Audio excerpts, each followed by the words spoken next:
Welcome to Pallavi TV. వివాహేతర సంబంధాలు ఎట్లా కుటుంబాలను నాశనం చేస్తూ ఉన్నాయి, ముఖ్యంగా మహిళలు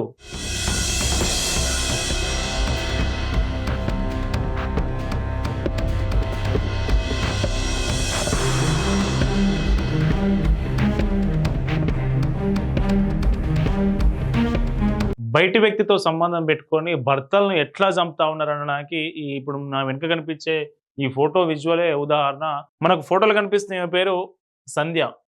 ఈ సంధ్యకు వందనం చేయాలి మనం అందరం, ఎందుకంటే అంత క్రూరంగా చంపింది వాళ్ళ ఆయనను.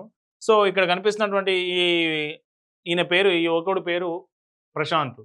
కుటుంబ బావు కోసం పాపం గల్ఫ్కు పోయిండు. గల్ఫ్కు పోయి రూపాయి కష్టపడి చెమటోడ్చి కుటుంబం కోసం గల్ఫ్కు పోతే ఇక్కడ ఉన్నటువంటి మహాతల్లి ఏం చేసిందంటే బంటు అనే ఒక వ్యక్తితోని వివాహేతర సంబంధం పెట్టుకుంది. మొన్న ఈ మధ్య ప్రశాంత్ గల్ఫ్ నుంచి వచ్చిండు ఇంటికి వచ్చిన తర్వాత ఇక చుట్టుపక్కల ఉన్న వాళ్ళు అంతా చెప్తారు కదా. సో ఈ విషయం వీనికి తెలిసిపోయింది, ప్రశాంత్కు విషయం తెలిసిపోయింది.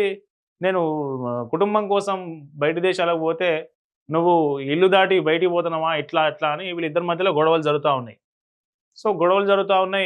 ఇక ఇప్పుడు ఎన్ని రోజులు ఉన్నా కానీ ఇట్లే పరిస్థితి ఇట్లనే ఉంటుంది. ఈయనను అడ్డు తొలగించుకోవాలని ఒక మాస్టర్ ప్లాన్ వేసింది.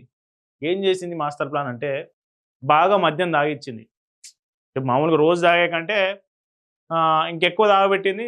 తాగు బాగుందని, లేకుంటే ఆయనకు స్టఫ్ చేయడమా ఇంకేం చేయడమా, మొత్తానికైతే వాళ్ళ భర్తకు మద్యం తాగాల్సిన దానికంటే ఎక్కువ తాగిపించింది. సరే ఈయన తాగిండు.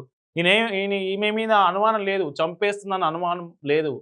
సో గొడవలు జరుగుతున్నాయి మామూలే, కానీ నన్ను చంపేంత నా మీద కసి ఉందా అనే అనుమానం ప్రశాంత్ కలగలే సంధ్య మీద. సో అయిపోయింది. ఒకరోజు రాత్రి బాగా తాగబెట్టిన తర్వాత బంటును పిలిచింది. ఈ రౌండప్ లో ఉన్నాడు కదా బంటు, ఇద్దరు కలిసి బాగా దారుణంగా కొట్టిన తర్వాత మేడ మీద తీసుకుపోయి అప్పటికి స్పృహ లేదు, మేడ మీద తీసుకుపోయి ఇద్దరు కాళ్ళు చేతులు పట్టుకొని కింద పడేసారు. సో మేడ మీకే పడేస్తే దానికి చనిపోతాను అనుకోరు, కానీ అదృష్టవశాత్తు ప్రశాంత్ అనే వ్యక్తి చనిపోలే పాపం. సో హాస్పిటల్ తీసుకుపోయారు, ఇంకా ప్రాణంతోనే ఉన్నాడు. హాస్పిటల్ తీసుకుపోయారు. కొంత ఆడిపోయిన తర్వాత కొంత కోలుకునే ప్రయత్నం చేసిండు. ఇంటికి వచ్చిన తర్వాత కూడా కొంత రెస్ట్ తీసుకుంటారు కదా. సో ఆ రెస్ట్ తీసుకునే క్రమంలో ఎట్లన్నా ఈ జరిగిన విషయం మొత్తం ఈయనకు స్పృహ లేదు. సో ఎట్లన్నా తన భర్తను వదిలించుకోవాలనే క్రిమినల్ మైండ్తో ఆలోచించినటువంటి సంధ్య హార్పిక్, టాయిలెట్ క్లీనింగ్ కోసం వాడే హార్పిక్ ప్రమాదకరమైన విషయం ఒక సిరంజ్లో తీసుకొని ఈయన నరాలకు ఎక్కించిందట. సో ఎంత దారుణం చూడండి, ఎంత క్రూయల్ మైండ్, ఎంత క్రిమినల్ మైండ్. మనం మొన్నటిదాకా చూసినాం కేతన్ సియా. సో సియా హక్కున్నది, ఈమె సియా కంటే చాలా ఫార్వర్డ్ ఉన్నది. మనకు హార్పిక్ని తీసుకొని సిరంజ్లో తీసుకొని నరాలకు ఎక్కించి చంపించింది. సో ఎంత దారుణం. ఇక చుట్టుపక్కల వాళ్ళకు డౌట్ వచ్చి, వాళ్ళ కుటుంబ సభ్యులకు, ఎవరైతే ప్రశాంత్ కుటుంబ సభ్యులు ఉంటారో వాళ్ళకి డౌట్ వచ్చి పోలీసులకు ఫిర్యాదు చేస్తే పోలీసులు వచ్చారు. పోలీసులు వచ్చిన తర్వాత వీళ్ళని అరెస్ట్ చేస్తే, వీళ్ళు అదుపులోకి తీసుకొని విచారణ చేస్తే మేమే చంపినామనే నిజాన్ని ఒప్పుకున్నారు. మొత్తానికి కుటుంబం కోసం గల్ఫ్కు పోయి చెమటోడ్చి సంపాదించిన డబ్బు మొత్తం పోయింది, కుటుంబం పోయింది, ఆయన ప్రాణమే పోయింది. చూడండి ఎంత దారుణంగా తయారైతా ఉంది. సో ఇతను ఏం మాట్లాడుతున్నావు వినండి.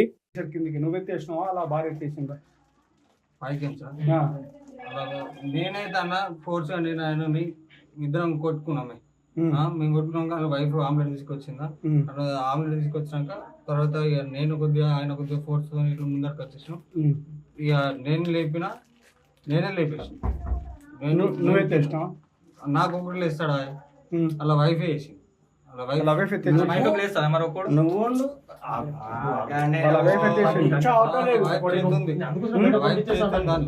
చేతుంది కదా.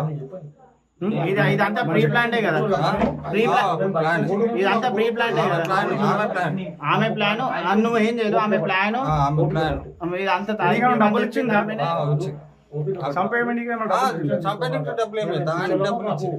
డబ్బులు ఇచ్చింది. మీరిద్దరు కలిసి ఒకటేసారి లేపేసారు. అంటే ఇట్లా కాలు గుంజంగానే పడ్డాడు, కిందికి వెళ్ళి కాలు గుంజేసి పడ్డాడు. ఇక్కడ నుంచి ఇటు, ఇక్కడ నుంచి ఇటు, అక్కడ నుంచి ఇటు ఒకటేసారి కాలు. సో ఏం మాట్లాడరు వినం కదా. ఆమెనే దోసేసింది, ఆమె చెప్తేనే, ఆమె పిలిస్తేనే వచ్చా, ఆమెనే పట్టుకుంది. నేను దోసేయలేదు మేడం నుంచని అనే ఏదో వివరణ ఇచ్చుకునే ప్రయత్నం చేస్తా ఉన్నాడు ఈ బంటు అనే వ్యక్తి. సో మొత్తానికి ఒక యువకుడి ప్రాణాలను తీసింది అతని భార్య వివాహేతర సంబంధం కోసం, బయటి వ్యక్తి కోసం అడ్డు తొలగించుకోవడానికి, తన సుఖం కోసం ఈ దారుణాన్ని కొడిగట్టిన పరిస్థితి.